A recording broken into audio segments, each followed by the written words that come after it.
11 days ago, this country experienced, and particularly the people of Canterbury, experienced disaster of a worldwide proportion.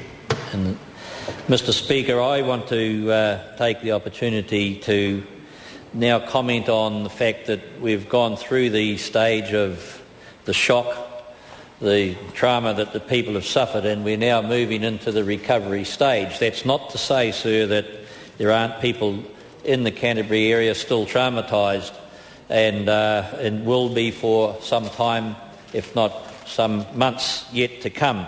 I must say, Mr. Speaker, I haven't been down there sleeping. I have been down there quite regularly, and I'm feeling tired, so I can imagine how many of the people down in Canterbury themselves must be feeling as a consequence of sleepless nights because of the aftershocks.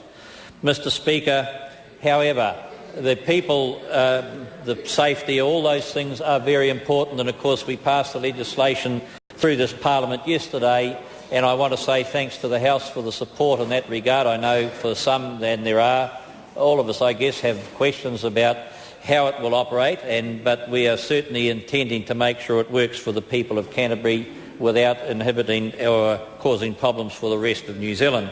However, Mr. Speaker, we need to acknowledge the fact that there are still many issues that need to be addressed as we go forward.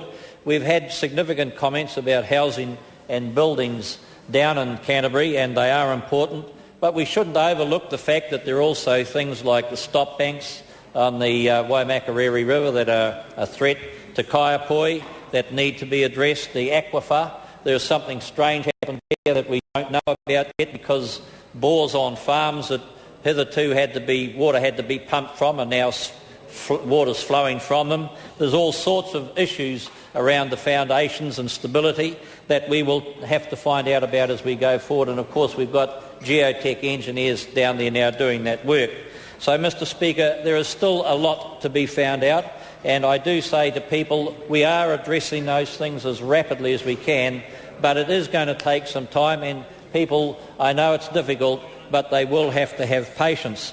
But, Mr. Speaker, I rise basically to pass my thanks on to all those people who have been involved in the recovery, in the events that occurred, and particularly I want to acknowledge the civil defence personnel and all the people associated with them, the fire service, the police, the arts and heritage, culture, tourism. I could go on. There's a huge number of people who have been involved in organisations and departments down in Canterbury, Mr. Speaker, and all of them have been stoic.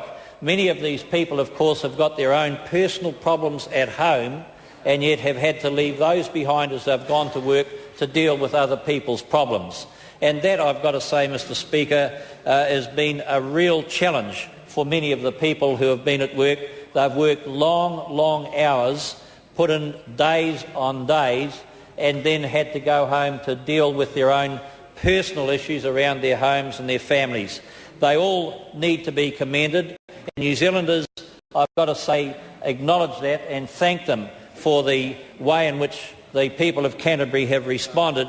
And I know the people of Canterbury would want me to thank the rest of New Zealand for the way in which they, in turn, have responded to the needs in giving a help to the people of Canterbury.